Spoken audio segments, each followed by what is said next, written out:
Bonjour amis Gémeaux, bienvenue sur l'appel de la carte. Nous allons voir tout de suite vos énergies pour les mois de septembre et octobre. Nous allons voir comment va se passer cette rentrée pour vous amis Gémeaux. J'espère que vos vacances se sont bien passées. Que va-t-il se passer pour les Gémeaux en septembre, en octobre? Bon, il y a plein de choses qui tombent, on va s'arrêter là. Oui, alors, il semblerait que, voilà, il y a des choses que vous avez réussi dans votre vie et que vous êtes fiers d'avoir réussi, mais il y a encore une partie dans votre vie qui n'est pas réussie pour vous, en tout cas. Hein, c'est ce que vous pensez vous-même. Mais on vous dit quoi? Patience, parce que le travail sur l'ego, c'est pas facile, c'est assez long. Hein. Apaiser son mental, lâcher prise, c'est le travail le plus difficile et le plus long à faire. Donc, on vous dit patience, ne perdez pas espoir. Ne restez pas bien entendu dans vos peurs, il va falloir travailler sur ces peurs. Faites-vous aider si vous restez coincé dans ces peurs. Il faut se faire aider par un psychanalyste, un psychologue, un sophrologue. Il y a plein de gens qui peuvent vous aider à libérer cette peur et à reprendre confiance en vous. Parce que vous voyez, vous aussi, vous avez quelque chose de destiné, vous êtes à la croisée des chemins. Donc cette peur, elle vous bloque un peu là. Hein. Et on vous dit, revenez à vos capacités, à vos ressources. Vous avez du talent, des compétences. Voilà, mais pour le moment, c'est le chaos. Peut-être un chaos mental aussi, vous réfléchissez trop et vous n'êtes pas assez dans l'amour, vous voyez, dans l'amour de vous-même aussi, l'amour des autres, parce qu'il y a des blessures qui ne sont pas soignées. Là, on vous dit de travailler sur tout ce côté sombre. Il va falloir vraiment l'affronter, ce côté sombre. Ceux qui sont dans le déni de ça n'avancent pas dans leur vie, ne se remettent jamais en question. Eux vont bien et c'est les autres les fous, c'est les autres les coupables, voilà. Il faut sortir de ça, il faut affronter cette part de sombre, cette part obscure que nous avons, éviter d'être dans le ressentiment aussi, parce que on peut jouer la victime tant qu'on veut, hein, et dire c'est toujours la faute des autres, mais je crois qu'au bout d'un moment, il faut se remettre en question et dire, bon, est-ce que c'est pas moi qui l'ai voulu, ça aussi? Est-ce que je suis pas responsable un peu quand même de la situation? Voilà. On vous parle d'abondance quand même, hein.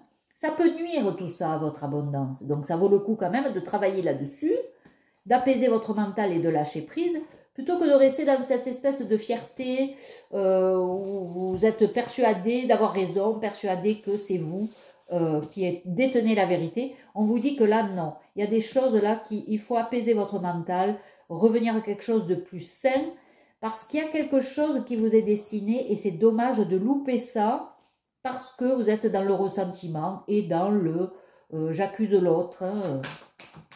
On vous dit d'apaiser ce mental et d'apprendre à lâcher prise. Alors je vous conseille d'aller voir un sophrologue pour ça, pour lâcher prise.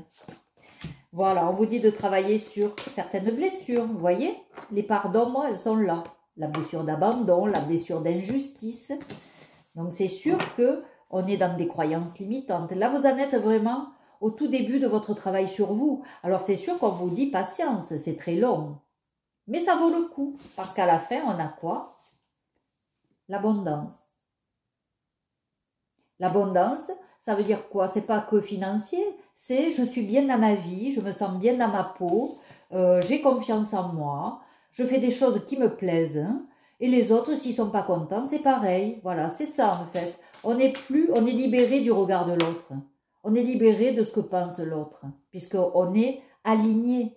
Ce qu'on pense, on le dit et on le fait. On est aligné, on est congruent, on est dans une cohérence. C'est ça l'alignement. Et la cohérence, elle donne confiance en soi. Voilà. Ce que les autres prennent pour de l'arrogance et de la prétention. Mais non, c'est simplement de la confiance en soi. On est aligné. On sait où on va, on sait ce qu'on veut, on sait ce qu'on ne veut plus. Voilà. Donc, arrêtez avec des certitudes. Accordez-vous un peu plus de bienveillance aussi envers vous, hein, on vous le dit. Hein. Entourez-vous un peu de délicatesse envers vous-même parce que vous le méritez. Dites-vous, vous le méritez. Il faut accepter ce qui est. Les mauvais moments comme les bons. Tout ça, ça va vous apprendre des choses sur vous. Ça va vous faire travailler toutes ces blessures. Et tant qu'elles sont là, ça veut dire que ce n'est pas assez travaillé et qu'il faut en guérir. Donc, n'ayez pas peur d'affronter votre part sombre. Parce que c'est comme ça que vous allez guérir. Vous allez enclencher le processus de guérison plutôt que de faire des schémas qui se répètent. Parce que là, si vous êtes dans des schémas répétitifs, vraiment, faites-vous accompagner, faites-vous guider pour en sortir. Parce que là, quand on en est là, on a besoin de passer à l'étape au-dessus, mais si vous n'y arrivez pas seul, il faut que quelqu'un vous guide. Alors, vous pouvez revenir vers moi, je fais aussi de la sophrologie, hein, donc vous me contactez par mail et on voit ce qui est bon pour vous. On peut commencer par une guidance personnalisée, un soin énergétique à distance, et si ça ne suffit pas, eh bien, bon, en plus, un soin énergétique, ça ne sera pas miraculeux, donc c'est sûr qu'il y aura peut-être un accompagnement à faire, un suivi à avoir. Ça, c'est vous qui le décidez, bien entendu, mais vous pouvez me contacter et on voit ensemble comment sortir de ces schémas répétitifs et de ces croyances limitantes. Voilà, vous voyez, ne prenez pas la fuite. Ne mettez pas la tête dans le sable et non, non, j'ai pas de problème, tout va bien dans ma vie, j'ai pas besoin de me faire accompagner. En principe, ceux qui pensent ça sont ceux qui en ont le plus besoin. Donc, ne fuyez pas la réalité, votre réalité, parce qu'il y a quelque chose de beau qui arrive hein, dans votre vie une fois que vous avez travaillé tout ça. Regardez-moi ça. Donc, il faut sortir de cette peur, de ce chaos mental et il faut apaiser tout ça. Hein. Alors après, si c'est pas chez moi, c'est chez quelqu'un d'autre. Hein, voilà, vous allez voir le thérapeute qui vous convient. Mais en tout cas, il ne faut pas rester là-dedans parce que sinon, vous allez répéter encore des schémas et ne plus sortir de ça. Voilà, on tourne en rond. Donc, acceptez ce qui est et vous allez commencer votre processus de guérison. Vous voyez, vous allez pouvoir vous aligner. Mais si vous faites ce travail, et vous allez pouvoir être mieux guidé. Voilà. Allez vers vos familles d'âmes aussi, votre famille d'âmes. Essayez d'éliminer un peu tous les gens qui vous blessent, qui vous prennent pas en compte ou difficilement. Voilà. Il va falloir sortir vous aussi, exprimer des choses et sortir, traverser vos émotions pour aller vers quelque chose de plus clair, plus beau pour vous. Mais c'est prévu, hein, c'est destiné, vous voyez. Donc, vous n'allez pas y échapper. Donc, faites ce travail-là. Commencez à nettoyer tout ça. Voilà, et vous êtes vous aussi accompagné, peut-être guidé par quelqu'un, une force, ça peut être un défunt, un ange, ce à quoi vous croyez vraiment. C'est pas, ici je fais pas de religion, hein, tout le monde est le bienvenu et chacun croit à ce qu'il veut. Il suffit qu'on ait cette foi qui aide à sortir et où on se sent accompagné malgré le fait que des fois nous sommes seuls à affronter les situations hein, et surtout cette vérité intérieure, il n'y a que nous qui pouvons y aller. N'écoutez pas les uns les autres qui vont vous dire tu devrais, il faudrait, tous ces gens-là feraient mieux de s'occuper de leur vie et de balayer dans leur cours plutôt que de venir chez vous le faire. Et chacun devrait faire ça. C'est en nous qu'on trouve quelque chose à faire donc, et à nettoyer. Voilà. Donc cette vérité intérieure, il n'y a que vous qui pourrez la percevoir et la mettre en place pour vous. Voilà. Alors peut-être aussi qu'on va vous demander d'aller voir quelqu'un hein, qui a de l'intuition pour vous mettre sur le chemin. Voilà, mais on vous dit de faire confiance à votre chemin. Hein. Et oui, vous vous sentez seul, mais il y a bien un chemin pour vous. Donc, s'il le faut, contactez-moi pour une guidance personnalisée parce que je peux peut-être aussi être le guide pour ce chemin-là.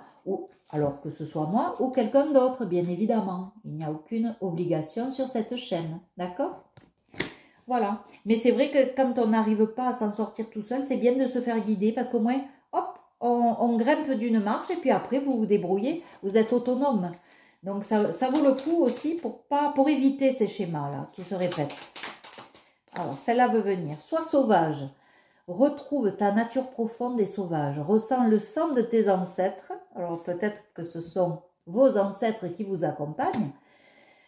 Ressens le sang de tes ancêtres couler dans tes veines et laisse cet immense pouvoir te guider. Vous voyez ?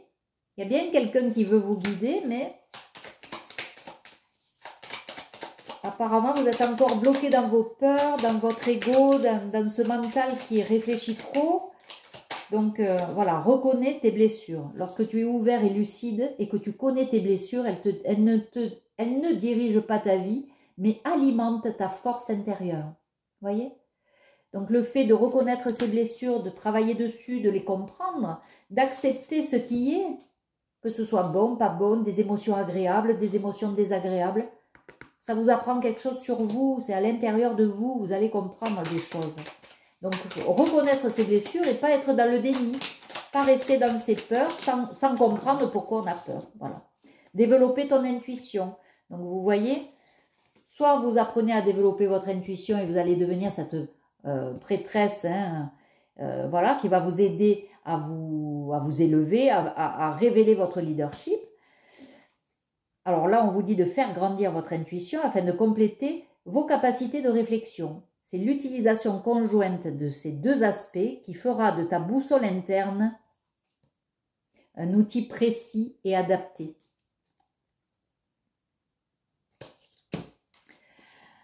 Ça, je l'ai vu. Ah, c'est celui-là. Écoute les expériences partagées, les compréhensions de la vie différentes de la tienne et enrichis-toi de ces visions du monde. Donc oui, il y a bien une ouverture qui va se faire à partir du moment où vous sortez de votre peur, vous arrêtez de prendre la fuite et de ne pas voir les choses. Voilà.